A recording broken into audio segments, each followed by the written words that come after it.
परळी विधानसभा मतदारसंघातल्या 118 बूथवर मतदान होऊ दिलेलं नाहीये।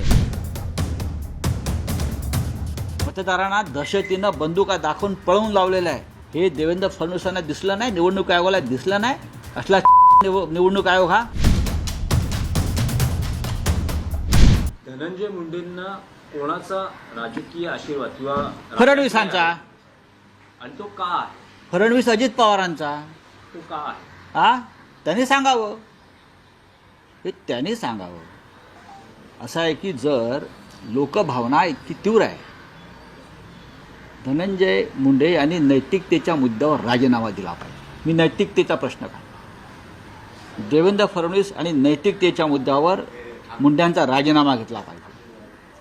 मुंड्यांचाच नाही तर अजित पवारांचा राजीनामा घेतला पाहिजे, कारण त्यांना मंत्रिमंडळात घेतलेलं आहे। हे मी अत्यंत हिमतीनं धाडसानं सांगतो, त्याची किंमत मला मोजावी लागेल। मला माहिती आहे काय चाललं आहे राज्यामध्ये। हे राज्य तुम्ही कोणत्या दिशेला घेऊन चाललेला, काय राज्याच्या मुख्यमंत्र्यांना हे दिसत नाही, अमित शहाना हे दिसत नाही कोणत्या प्रकारचं राज्य आहे हे। शिवाजी महाराजांचं नाव सांगतोय ना आम्ही इथे। हे असं राज्य चालतं का? महाराष्ट्र राज्य कधी अशा प्रकारे चाललं होतं का? हां, तुम्ही आम्हाला सांगताय ना खपवून घेणार नाही, किती मोठा गुन्हेगार असू द्या। मग आता हे कोण आहेत तुमचे? कोण आहेत? लाडके भाऊ आहेत, जावई आहेत, सांगा ना कोण आहेत तुमचे? का तुमचे एजंट आहेत? फक्त निवडून येण्याची क्षमता आहे दहशतीच्या बळावर। किमान 118 बूथवर धनंजय मुंडे यांनी मतदान होऊ दिलं नाही। हे तुम्हाला माहिती आहे का? व्हिडिओ आहे। परळी विधानसभा मतदारसंघातल्या 118 बूथवर मतदान होऊ दिलेलं नाहीये। मतदारांना दहशतीनं बंदुका दाखवून पळवून लावलेलं आहे। हे देवेंद्र फडणवीसांना दिसलं नाही, निवडणूक आयोगाला दिसलं नाही। असला निवडणूक आयोग हा। आम्हाला अक्कल शिकवतोय का?